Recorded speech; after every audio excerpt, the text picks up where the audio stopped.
지금으로부터 약 1000년 전 조선시대의 세계 최초로 다연장 로켓인 신기전을 만들고 1978년에는 세계에서 7번째로 탄도미사일 백곰을 개발했지만 미국을 비롯한 강대국들의 반발로 무려 42년 동안이나 한미 미사일 지침이라는 족쇄로 묶여 있었던 나라, 대한민국. 그런데 지난 2021년 우리나라에도 드디어 미사일 주권 시대가 열립니다. 이 한미 미사일 지침이 해제된 거죠. 이제 우리도 더 멀리, 더 높이 보낼 수 있는 로켓 개발이 가능해집니다.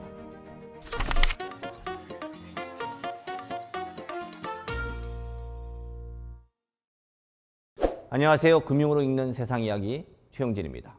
우리나라가 2032년까지 달에 착륙하고 2045년에는 화성에 갈 준비를 하고 있다는 사실 알고 계신가요? 미국이나 중국 얘기 같은데 아닙니다. 올해 경상남도 사천에 우주항공청을 개관한 대한민국의 이야기가 맞습니다. 우주항공 분야에 대한 우리나라의 역사는 놀랍게도 지금으로부터 1000년 전으로 거슬러 올라갑니다. 그 시작은 채무선이라고 하는 고려시대 장군이었는데요. 이분이 만든 주화라는 로켓 병기를 기반으로 조선이 세계 최초의 2단 로켓인 신기전을 개발해냅니다. 이렇게 우주항공 쪽에서 한가락하던 선조들의 명맥을 이었던 로켓이 바로 1978년도에 개발된 우리나라의 최초 미사일 백곰입니다. 서울에서 평양까지 커버할 수 있는 사정거리 180km의 미사일이었죠. 당시에 우리나라는요, 소총 한 자루도 제대로 만들어낼 기술이 없었습니다. 그런 나라가 탄도미사일을 보유한 7번째 국가가 되자 전 세계가 놀라버렸죠. 그런데 이걸 보고 미국을 비롯한 강대국들이 반발을 합니다. 너네 핵 만들려는 거지? 하지마. 이래버려요. 그래서 우리가 1979년에 사거리 180km 이상의 미사일은 개발도 하지 않고 보유도 하지 않겠다는 내용의 서한을 미국에 보내게 됩니다. 이때부터 우리나라 우주항공 산업에는 무려 42년 동안이나 한미 미사일 지침이라는 족쇄가 생겨버립니다. 그 지침 때문에 우리가 만들지 못했던 로켓은 대부분 무기용으로 쓰이는 고체 연료 로켓이었습니다. 고체 연료 로켓은 연료를 미리 주입해 놓고 있다가 필요할 때 바로바로 쏴버릴 수 있다는 장점이 있습니다. 그런데 이건 한번 불을 지피면 컨트롤이 안 돼요. 다 타버려야 끝나는 거거든요. 고체가 아닌 액체 연료를 쓰는 로켓을 만들기 위해서는 보다 고도화된 기술과 더 많은 제작 비용이 필요합니다. 연료를 주입하는 데 시간이 걸려서 무기용으로 적합하지 않지만 훨씬 정밀한 컨트롤이 가능하며 우주 산업에 활용할 수 있는 로켓이죠. 자, 미사일 족쇄가 생겨버린 우리나라는 어쩔 수 없이 고체 연료 로켓을 건너뛰고 액체 연료 로켓으로 우주 항공 산업에 입문을 하게 되죠. 구구단부터 시작해야 하는데 미적분부터 시작을 해버리니 발전 속도가 다소 느릴 수밖에 없었겠죠. 그런데 지난 2021년 우리나라에도 드디어 미사일 주권 시대가 열립니다. 한미 미사일 지침이 해제된 거죠. 이제 우리도 더 멀리, 더 높이 보낼 수 있는 로켓 개발이 가능해집니다. 거기다 국제사회의 우주항공 분야 흐름이 과거와는 달라져 있었죠. 지난 반세기 동안 우주항공은 국가가 주도하는 올드 스페이스 시대였습니다. 경제적으로 큰 이익을 기대하기보다는 국가 위상을 높일 수 있는 수단으로 투자를 하는 느낌이었죠. 그런데 이 시장이 기업들이 주도하는 뉴스페이스 시대로 전환이 되면서 우주는 인류의 거대한 미래 먹거리로 급부상하게 됩니다. 매주 수십 개씩의 위성을 쏘아 올리는 글로벌 기업이 생겨나고요. 미국은 아예 달에다가 기지를 짓겠답니다. 바로 옆에 있는 일본과 중국마저도 우주를 향해 무섭게 내달립니다. 자연스럽게 우리나라도 우주 산업에 본격적으로 뛰어들어야 한다는 공감대가 형성이 되죠.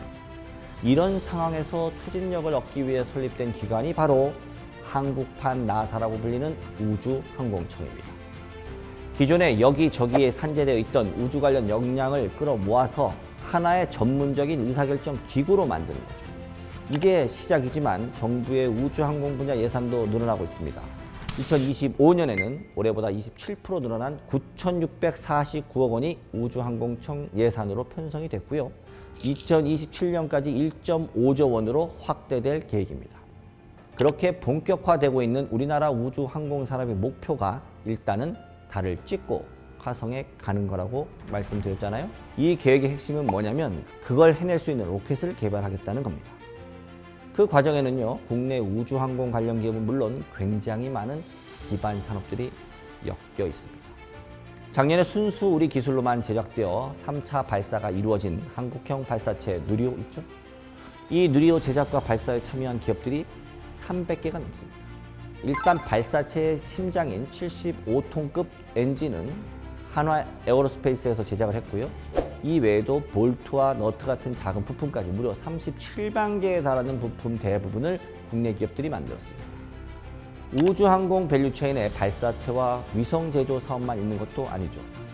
위성을 이용해서 통신이나 인터넷을 제공하고 데이터를 활용하는 위성 서비스 시장까지 생각하면 함께 성장할 수 있는 산업의 규모가 훨씬 더 커집니다. 우주항공 산업을 통해 제조업에서 서비스업에 이르기까지 우리나라 산업 전반이 활성화되는 경제적 가치를 기대할 수 있다는 거죠. 그리고 또 우주항공청의 야심찬 계획이 뭐가 있냐면요. 쏘아올린 발사체를 회수해서 다시 쓸 수 있는 재사용 발사체를 개발하겠다는 겁니다. 이걸 통해서 지구 저궤도에 위성을 보내는 비용을 획기적으로 낮추겠다는 목표가 있습니다. 그거 만들려면 엄청난 예산과 기술 개발이 필요할 텐데 그냥 지금처럼 스페이스X가 만든 거 쓰는 게 낫지 않아? 뭐 이런 의문을 가질 수 있잖아요. 그런데 지금 스페이스X의 발사 공급이 수요를 따라가지 못하고 있는 상황입니다. 그래서 우리나라가 시간과 비용을 투자하더라도 아예 발사체를 만들어버리는 게 나을 수 있겠다는 판단을 하게 된 겁니다. 우주항공청의 계획대로 킬로그램당 134만 원의 비용이 드는 재사용 발사체가 만들어진다면 우리나라는 200kg짜리 위성을 우주로 쏜다고 했을 때 스페이스X 대비 4억 원이 넘는 비용을 절감할 수 있게 됩니다. 스페이스X로 몰리고 있는 위성 발사 수요가 우리나라로 옮겨질 수도 있겠죠? 우주항공 산업 발달의 기대 효과는 여기에서 그치지 않습니다. 우리가 흔히 얘기하는 GPS가 있잖아요. 미국 국방부에서 개발한 위성 항법 시스템인데요. 핸드폰이나 내비게이션 같은 일상생활에서부터 자율주행, 드론과 같은 차세대 기술까지 안 쓰는 곳이 없잖아요. 근데 어느 날 갑자기 우리나라가 이걸 못 쓰게 되면 어떨 것 같습니까? 교통, 통신, 금융, 전력 할 것 없이 모든 게 먹통이 되고 사회가 완전 아수라장이 될 수도 있습니다. 이렇게 중요한 기술을 다른 나라 시스템에 의존하고 있다? 이건 사실 굉장히 불안한 요인이겠죠? 그래서 미국을 비롯한 러시아, 유럽, 중국, 인도, 일본 등 우주 강국들이 자체 위성 항법 시스템을 구축하고 있는 겁니다. 당연히 우리나라도 한국형 GPS인 KPS 개발에 착수했고 2035년까지 3조 7,200억 원의 예산을 투입하고 있습니다. 이게 개발이 되면 GPS보다 훨씬 정밀한 위치 정보를 얻을 수 있게 되고 다양한 모빌리티 산업의 인프라로 활용될 수 있겠죠. 국가 안보에 큰 도움이 되리라는 것은 말할 것도 없고요.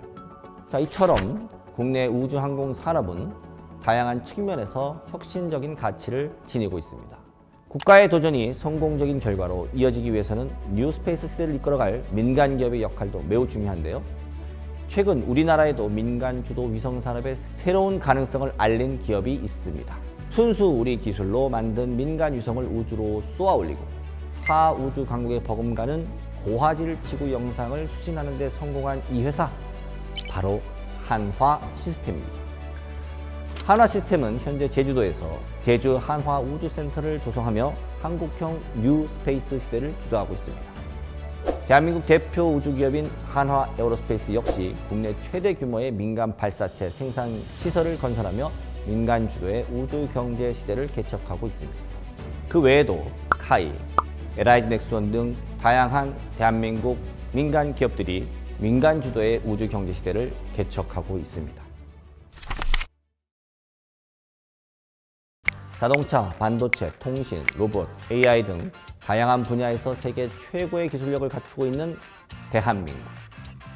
이제는 더 광활한 세계로 뻗어가기 위한 새로운 여정을 시작하고 있는데요.